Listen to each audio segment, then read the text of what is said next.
94 million in sales, 163 homes closed just last year, 1.9 million in GCI, and that's just getting started.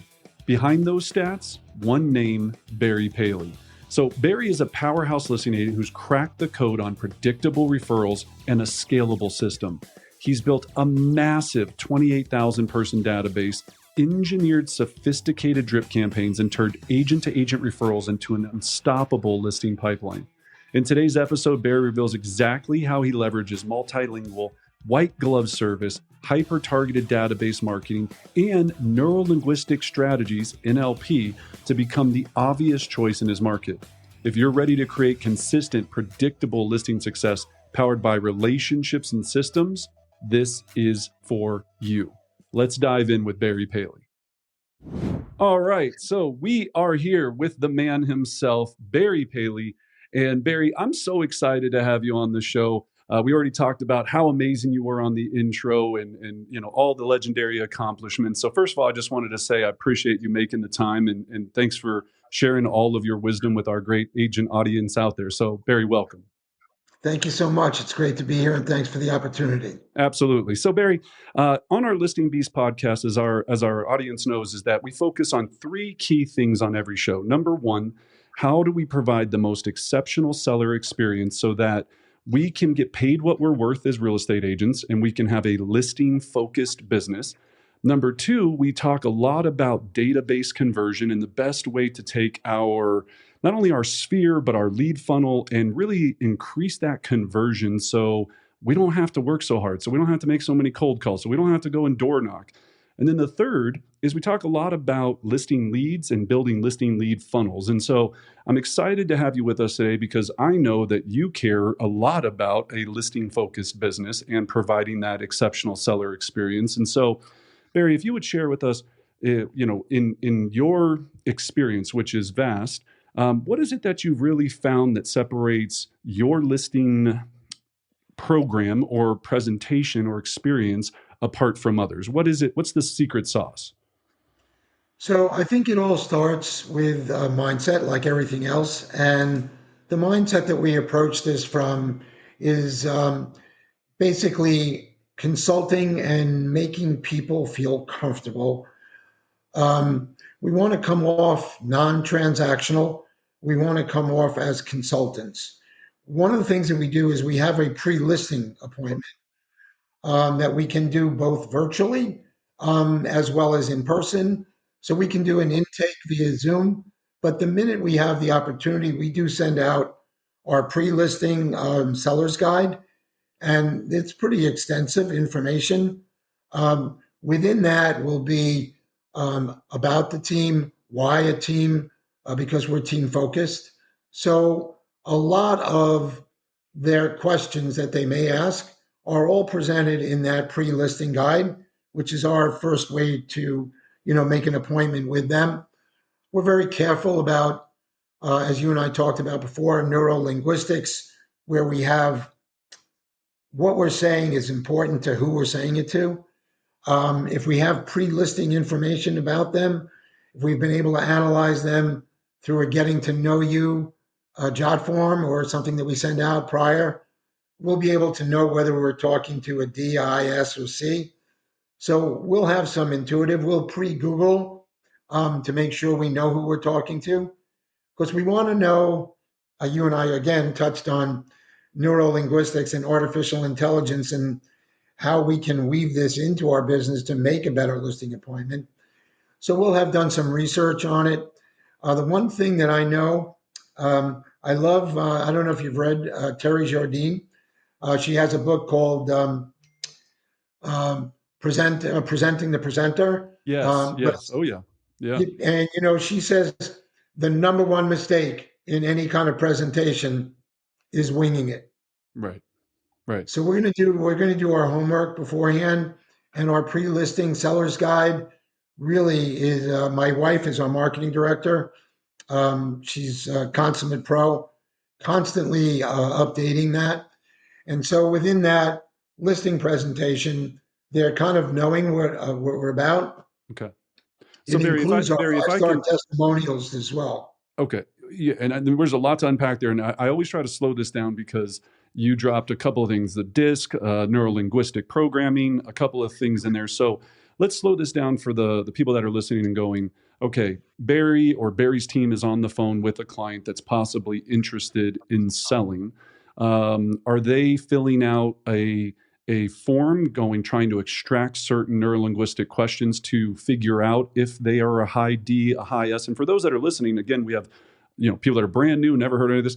We're just talking about personality styles because me and Barry both understand that the person signs the listing agreement, not the house, right? Like, so if we can win the person and the personality and we can custom tailor our presentation to that, we're going to have a lot more success. So Barry, when they're on the phone, is there a way to kind of extract what person, if they're hyper high D or are they super I? Like, how do you figure out what they are? So again, I think the listing presentation has to be defined as to whether it's a Zoom, an initial intake call to set up the appointment, or on the appointment itself. Um, if we do a pre-list intake, we'll have an opportunity to feel them out. And I think if you are familiar with the DISC program, the personality type program, you'll be able to identify what that person is. If we have the opportunity to send out a getting to know you, we'll be able to tell just from the answers to the questions that are on there whether we're dealing with a high D or an I or an S or a C. So And Barry, why do we you why do you why do you think that matters when you go on the appointment? Why do you think that's so critical, knowing that personality style? well, we all want to know at the end of the day, how do I win with you, right? How do I win and how do I exceed your expectations? And in order to do that, you need to know who you're talking to. A high D is going to go, I'll give them a list of questions and like, you know, do you like wine, this or that? Yes, yes, no, but I'm getting Right. a one word answer. Right. I know that person is a high D. They don't have the time versus an I who's going to say, yeah, I love to visit beaches and nothing beats a walk on the beach and collecting shells. I mean, I know who I'm now talking to, so I can tailor the presentation to who we're talking to And you said so that some of we this know is what the done in outcome. a pre-listing jot form. Is there kind of like Yeah, you send them a survey ahead of time to find yeah, out a it's few called a getting things? to know you form, getting to know you. Love it. Um, and it's a great tool. But again, two types of listing appointments, right? We've gotten a lead and, we'd like to get them on the phone or preferably a Zoom. Since 2020, since COVID, I consider a phone conversation archaic. Um, I really need to feel and get the breath of human flesh as best as I can. A Zoom is a preferable contact versus setting the appointment. Interesting. Um, so we might do a pre-take, or we might just set the appointment and go. So there's really two different listing appointments that we do. One is a pre-list appointment with to get to the appointment, and one of them is a direct appointment set. We're going to do that appointment at the house. Okay, so And there's different ideologies for that. okay, and how do you make that decision? Is it based on if you've had previous experience with them? How do you make that call? Yeah, we'll kind of customize it to what their experience is like. We can say, look, we're looking forward to coming out and just set the appointment and then do our due diligence. But still in advance, we would send out a pre listing guide, which Gotcha. we provide, which is a seller's guide. I believe it's somewhere close to 40 pages, but each page delivers value and delivers it. So for your listeners, as you mentioned, they may be at different levels. Um, don't wing it. Have a game plan, um, a pre-listing guide or a listing guide that you're going to go with, which will keep you on target to what you want to present, but be organic enough to flex it so it doesn't feel scripted or unnatural. I love it. But I I think love it. either of those tools are important tools to have. I completely agree. Like I said, I think we both believe in. You also said, so we talked a little bit about the DISC profile, and then you talked a little bit about neurolinguistics. And for those that that don't know what that means and why that's so critical. Can you give a brief description of how neurolinguistic programming relates to real estate sales and why every agent should get certified in neurolinguistic programming? Why do you think it's so important? Because when you're talking to people, you need to know how to talk to them to take them where you want them to go. And it's not about manipulation, it's about guidance. Some people get confused and feel like I'm manipulating the conversation. No, everything we do is with the clients, whether a seller or a buyer, but I know we're talking sellers, with their best intention. And so often people can have pre existing negative beliefs or myths about what the process is. And our job is really to take them on a journey of information and consultation without making it feel salesy, without making it have transaction breath, and coming from care to say, it's not about what I say I am, it's about what you need. I'm here to listen to you and help you get from point A to point B. I need to understand point B. This isn't about me. This is about you. And I think Terry, when I met with Terry, I called up my team after I met with her and I said, forget everything I taught you about a listing presentation. I love it. You have to so what proof your listing presentation to the extent that I can't go on and say, I'm number one. So what? That's what the other guy told me. I can't tell you I have the best of this. That's what everybody else told me. So how do I so what proof my presentation? And Terry basically said, how would this sound instead of a convoluted sorry? I'm going to save you money. I'm going to save you time. I'm going to save you anxiety. I'm going to make it as stressless as possible. And we're going to have some fun doing it. I love that. Yeah, we always talk about, the sellers want three things. They want the most money in the shortest amount of time with the least amount of headache and stress, right? The least amount of hassle. Yeah. And I think what hopefully everyone's hearing is what Barry's really putting into perspective is, and I was guilty of this too early on in my career, is I'd go in and I would just be like, I'm number one. I work harder than anyone. I've got the best tech. I'm the coolest. I'm the smartest. I'm the fastest. And it was turning people off, right? It would just turn people off. And when you really start to realize that each person has different things that they care about, different things that they like, and as you said with the disc profile, and Barry, you'll laugh. We took the disc profile and just tried to even make it more simple. So we try to talk about people being tigers, dolphins, or turtles, right? We only have three categories, right? We know the tiger is going to be hyper aggressive. The dolphin is a high I. They're going to want to talk about their friends, their family, the type of curtains that they bought, where they bought the curtains. And then you've got the turtle, who's going to be a little bit more cautious, a little bit more reserved. They're going to be more concerned about the details, the contract, all of these things.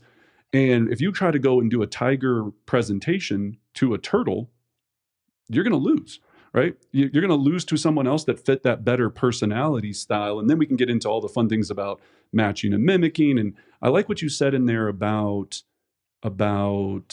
it's not manipulation. Sometimes when I try to explain Barry NLP to people, they think it's like a sales scheme.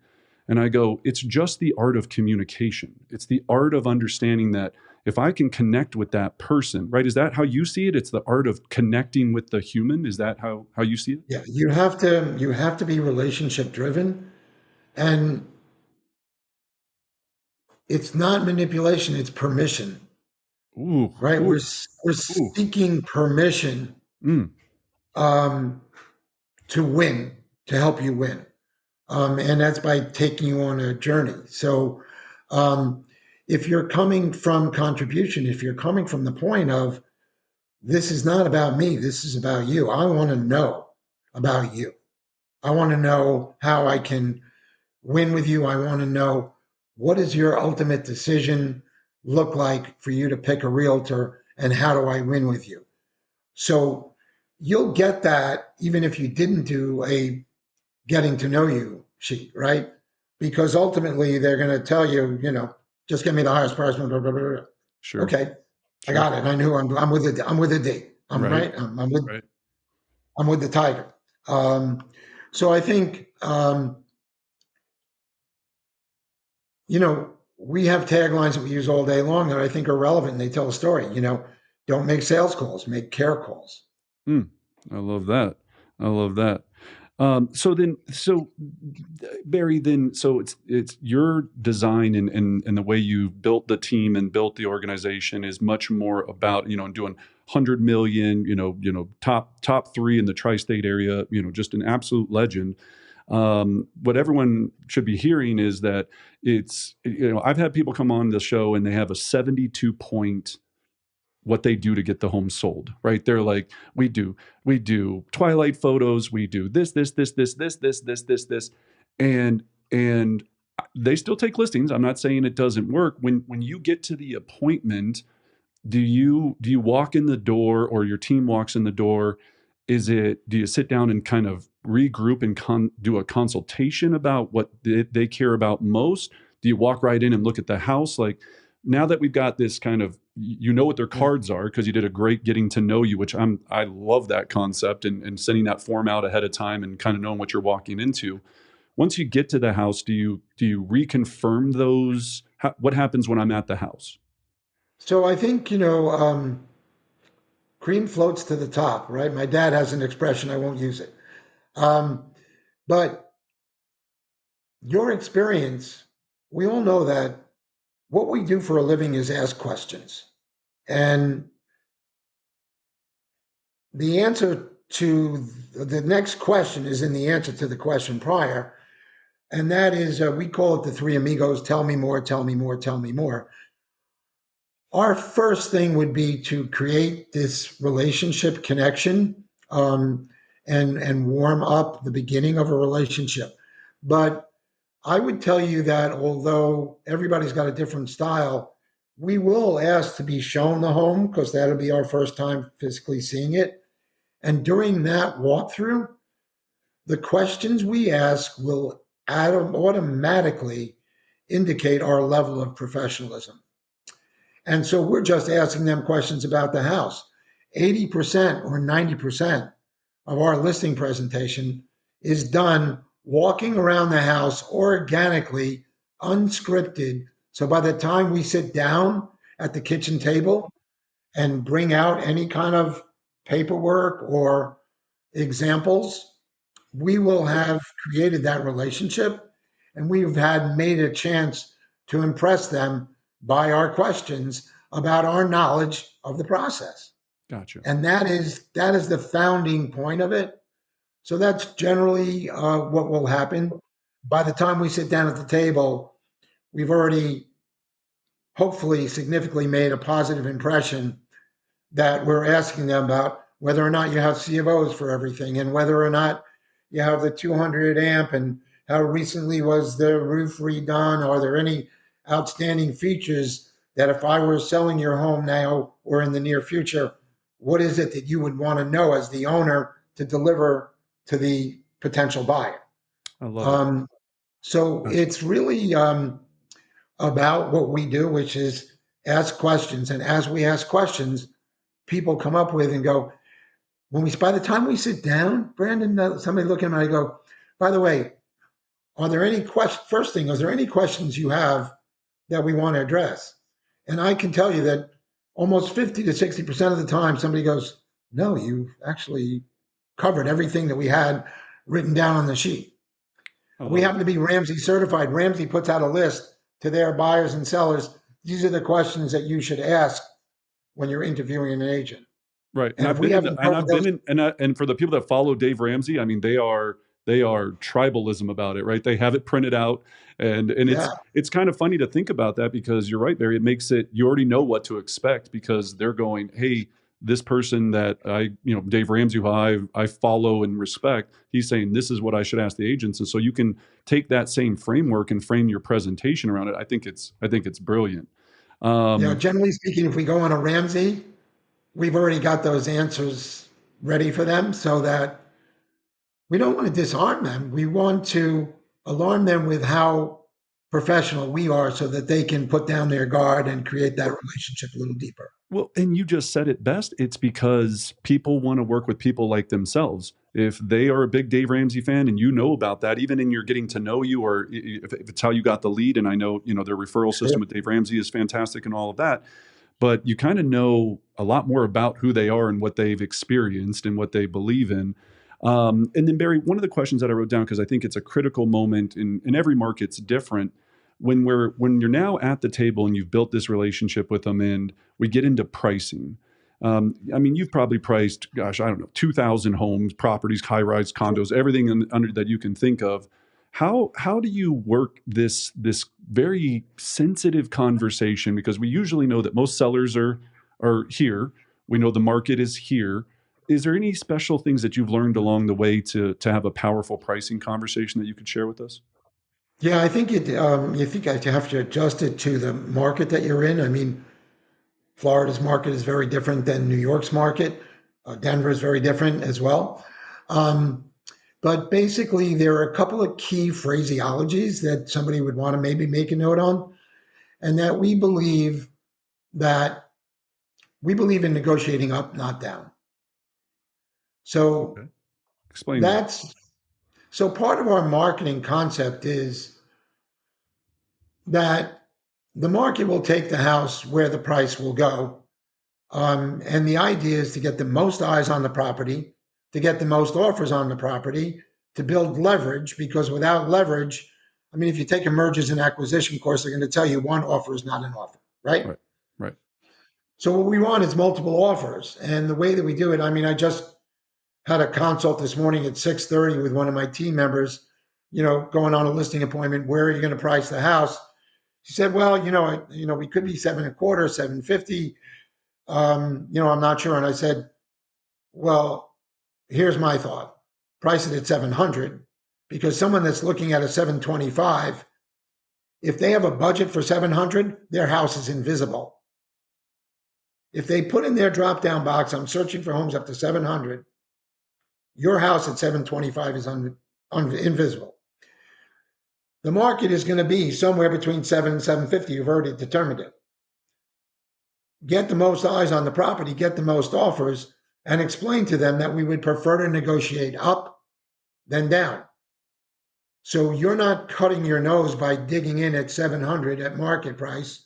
You're going to get more offers faster, less days on the market, because anything after 14 days, you're starting to drag. Right. And when you start to drag, you devalue. So time on the market is relative to success. And when So you're we with the price, sorry, Barry, go and when ahead. you're and No, when go you're ahead. with and when you're with the client, and I want everyone to hear that phrase again, we negotiate up, not down. Do you Yeah, we say that prefer to to the client? negotiate. We use the word prefer, Prefer. neurolinguistics. Prefer. Yeah. We prefer negotiate up, not down. That is for a pricing conversation. That is a great line right in itself. So then the seller goes, you know what though, Barry? Yeah, we put in the gold linoleum flooring in the laundry room. We have to get 750. You know the market's at 700. How do you make that decision do you kind of go more counseling? Do you go, here's the data? How do you get them off the 750 ledge when you know the market's saying 700? You know, we consider ourselves a marketing company with a real estate license, Mm. right?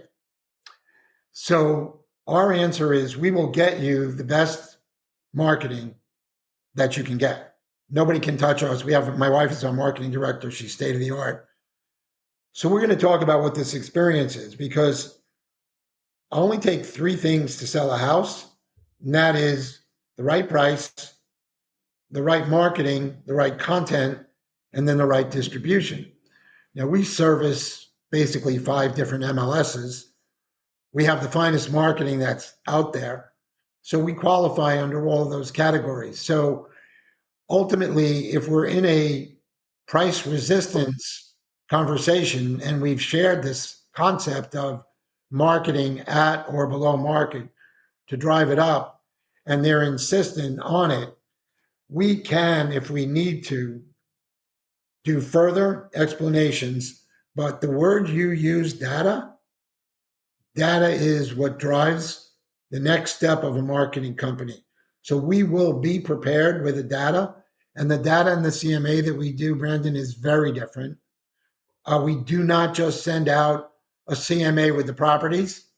We create an email ahead of time, whether we send it or not, and we are prepared to give it to them there or after, that basically has the verbiage comparing the subject property to the comparables with a link to the property link, rather than just send them property links and ask them to draw their own conclusions.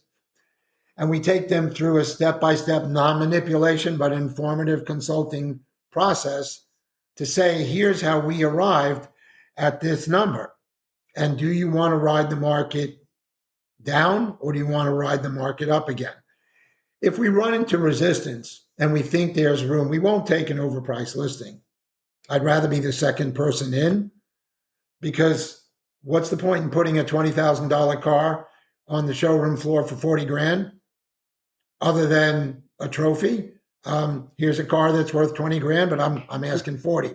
Right. How many cars do I need? Right.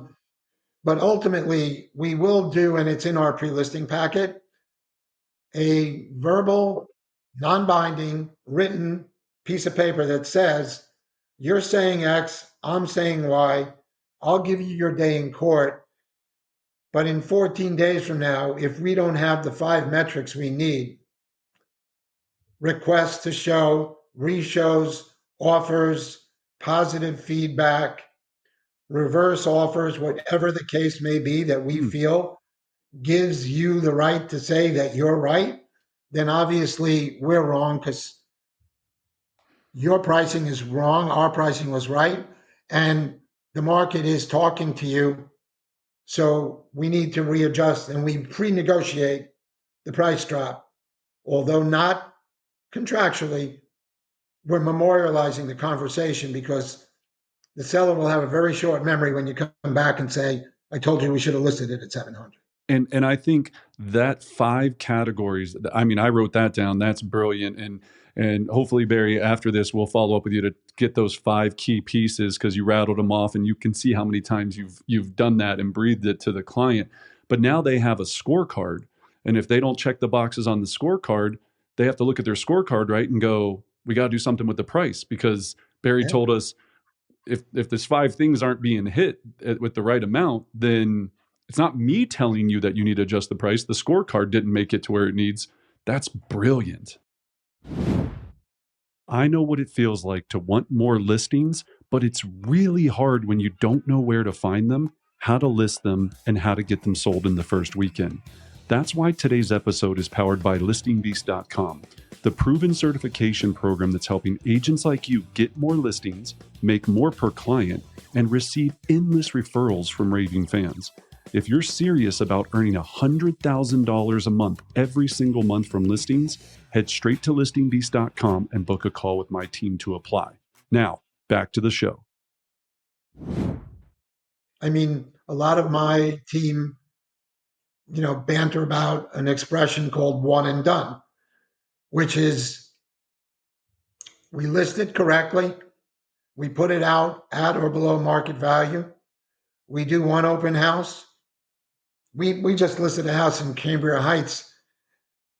I think we had 160 requests to show and put 35 offers onto a spreadsheet, and wound up with a house with violations and open permits with an all cash offer that superseded what the seller would anticipate, who already bought and was on his way down to Florida. So, because you're creating that frenzy, right? When you negotiate up, we want to negotiate up and not down. You're creating that frenzy. Do you get a lot of seller resistance from it? Going, well, why don't we just try for the top of the market and we can always come down later? You must get some of that, and then it's your philosophy that helps them understand. Yeah, basically we do, and again, some are realistic and buy in and understand the marketing concept. But we have data, return to the data, right? Marketing data. It's what we do. Um, and consult and guide. So what we'll do is we'll show them the data. Here's the last few homes that we sold, 8, 10, and 15% over ask. Which Here's the yeah, working yeah. model. There you go. Here's Yeah, a yeah. working Proof. model for it. Yeah, I mean, you were talking about Yeah, your 5-star testimonials. I think a lot of agents they get really stuck in the proof, especially if you're new, right? And you're trying, you haven't sold 100 homes a year every year, or 200, 500 every year, whatever the number might be. So I think they're nervous to take listings because they're going, I've done 5, and each one has been a little bit different. So if you were talking to an agent out there that's let's just say never taken their first listing, and they're going into this, would the recommendation be, what would you tell that agent, right? Like you're going on your first 10th listing appointment. What would you guide them on? do your homework. Do not wing it. Search for data. Have the data prepared. Be able to know the market, know the competition in the market so that you can be the local professional and be able to give them that information. And understand that this is not supposed to be a struggle. This is supposed to be a smooth transition into guiding them to their goals and use neurolinguistics to achieve that. Like, I mean, one of Phil's, favorite lines, Phil Jones, is if you ask somebody if they're open-minded, 9 out of 10 people are not going to say, no, I'm not open-minded, Mm. right? So Yeah. So what you're use saying is, like, neurolinguistics you're saying, to, yeah, the phrasing, right? Yeah, yeah, the the phraseology. Would phrasing. you be open-minded to letting me present the concept that is going to get you the most success? I love that. I love that. Open minded. Yeah, we like to use the phrasing, would it be fair? Right? No one wants to be not fair, right? So we use a lot of, would Correct. it be fair that if we haven't gone under contract in the first 24 hours, that we review the pricing strategy, right? And no one wants to go, yeah, I don't want to be unfair. Just like you're saying, I've never heard the open minded. That's another great one. I don't want to be not open minded. And just so everyone knows, he's referencing Phil Jones, the author of Know Exactly What to Say. So if you haven't listened to that book 1,000 times, listen to that book because it's great. But yeah, these are the nuggets, right, Barry, that people need to hear. Well, uh, that's, I think, what we're trying to do is give as much value as we can. And the value is in the clues. Um, but each clue we could dive into for hours. So the right. idea is what resonates with you. Um, and I think you touched on another subject that I'd love to just expand, Please. which is this new agent and fear. And fear is no different than any other limiting belief. And if you have a limiting belief, you need to do what we call exposure therapy. And exposure therapy is to eliminate the fear because where concern, fear, uncomfortable, anything along that trajectory exists, where that exists, you can be a deer in headlights and you can basically sabotage your effectiveness.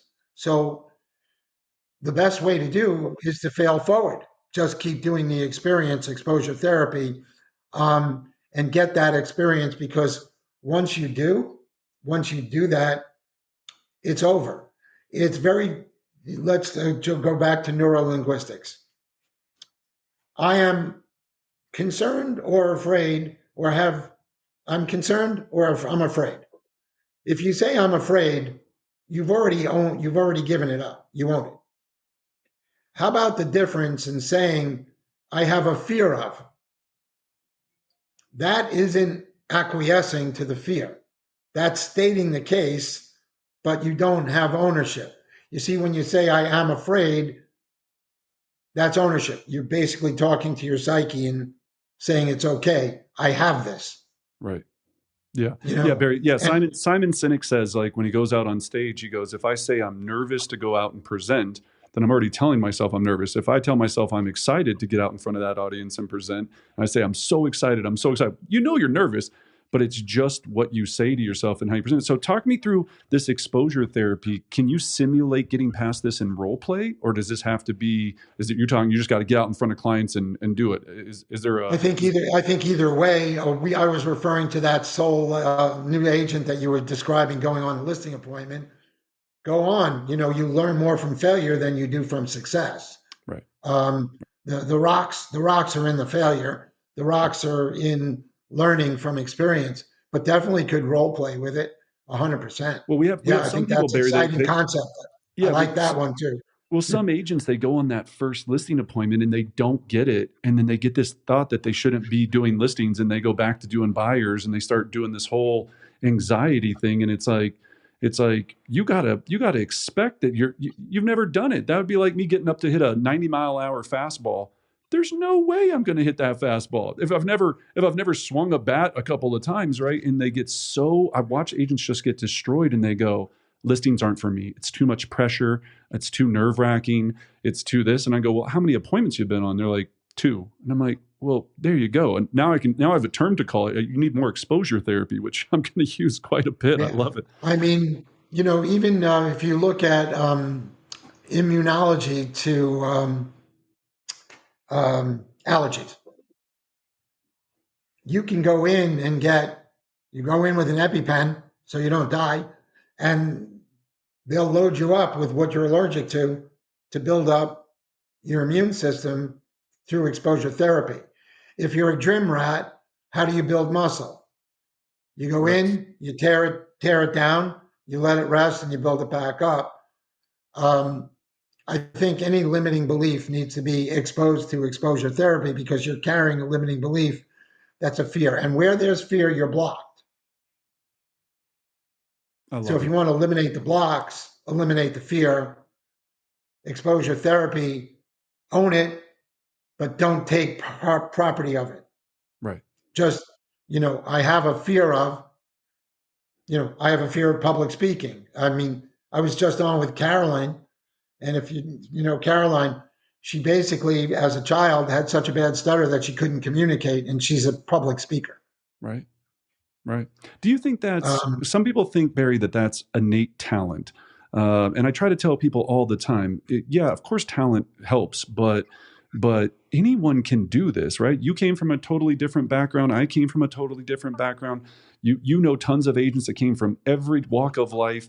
But it's funny that only, the last statistic I saw, and to paraphrase it, that only, the 80-20 rule, but really in listings, it seems like it's the 90-10 rule. 10% of yeah, agents are controlling 90% of the listings, right? If yeah, you we really actually have the stats as 93.7. 93, So 7% of us controlling 93% of the sales. right? And so, and do you just think and that they go, well, Brennan, you're just, or Barry, you're just so smooth. Well, you didn't wake up that way. I mean, how many neurolinguistic courses did you go through? How many, right? You had to learn this. It wasn't like you woke up and you were the Barry you are today, right? It had to Yeah, be. the underlying seed of talent is grit.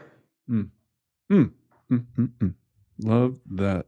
Underlying seed of talent And if is you great. don't have grit, if you don't have a passion for excellence, if you don't have a passion for self mastery, if you don't have a passion for getting better and being a better agent, better person, better family member, better relationship every night that you put your head on the pillow, that you get up the next morning a better person, you might be lacking in grit. So if you're lacking in grit, either grit up, take a vitamin, take exposure therapy, but we really need to understand who we are, and we need to understand that things are happening for us, not to us. Ooh, I love that. So, I love it. so the person that you were talking about that was ready to toss it in, um, it happened for them, not to them. They just have to be open enough to understand that. And what that means is grit, which means if you get thrown off the horse, you get back on the horse, right? Age old, age old. Well, Barry, I can't tell you how much I appreciate it. We're going to go into our fun lightning round, which we call Beast Mode, and Okay. yeah. So mode is just an acronym. We're going to start with the M in Beast Mode, which is.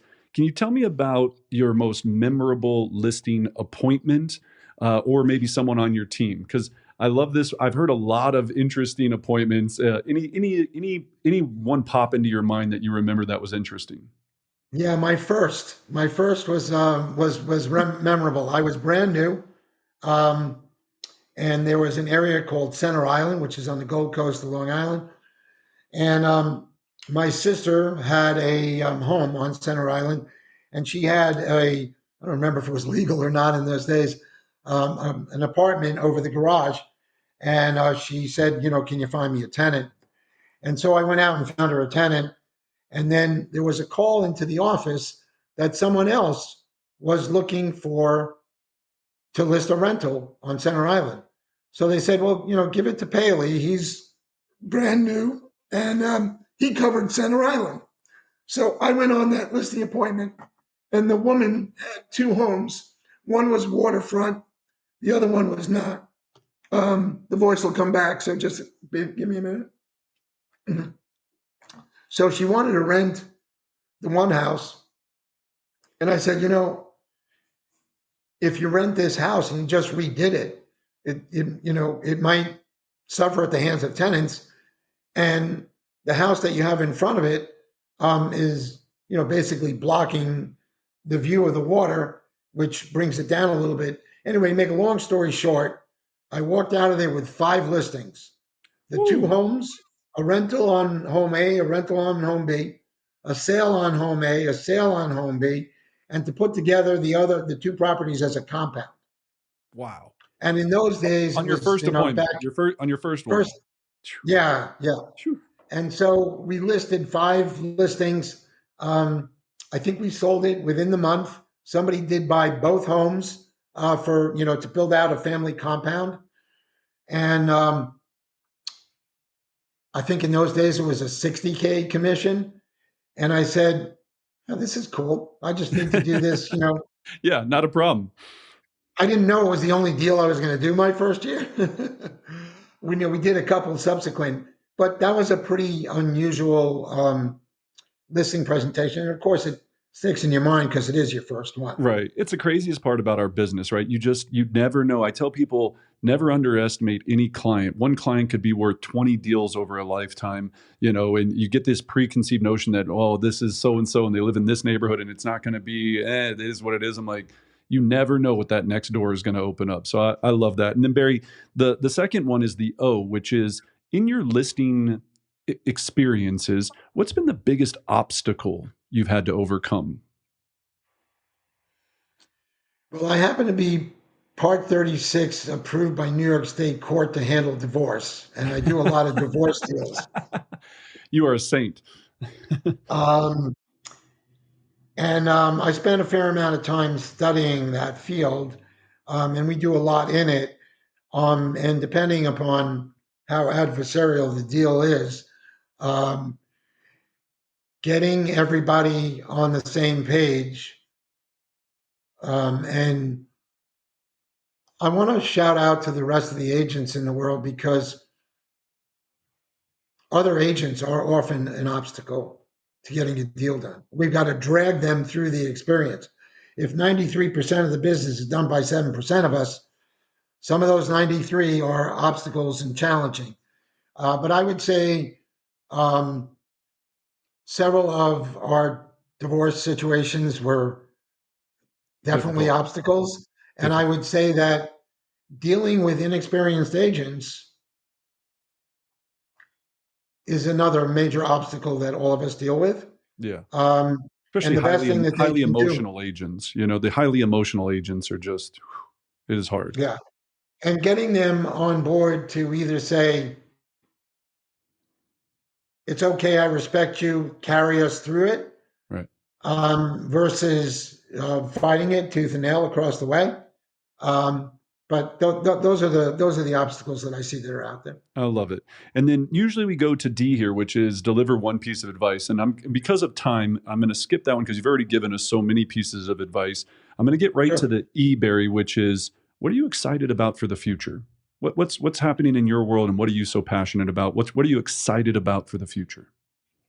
The opportunities are insane, insane. Um, Harnessing artificial intelligence, the change of the marketing. I told a mutual friend of ours that the current market is as volatile as trying to play chess with the board sitting on a raft in the ocean. That's very true. That is very true. And do you And think that's because it's changing so fast? Is that why? yes, Okay. yes. I mean, we've been through, if you go back from COVID through NAR, I mean, I have a graph of 12 things that have affected the market that would have wiped out most agents and the resilience of us as agents and how we've been able to cope with them.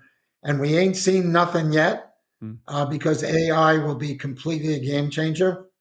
Um, I've heard it said that we won't be replaced by technology, but we will be replaced by agents who embrace technology.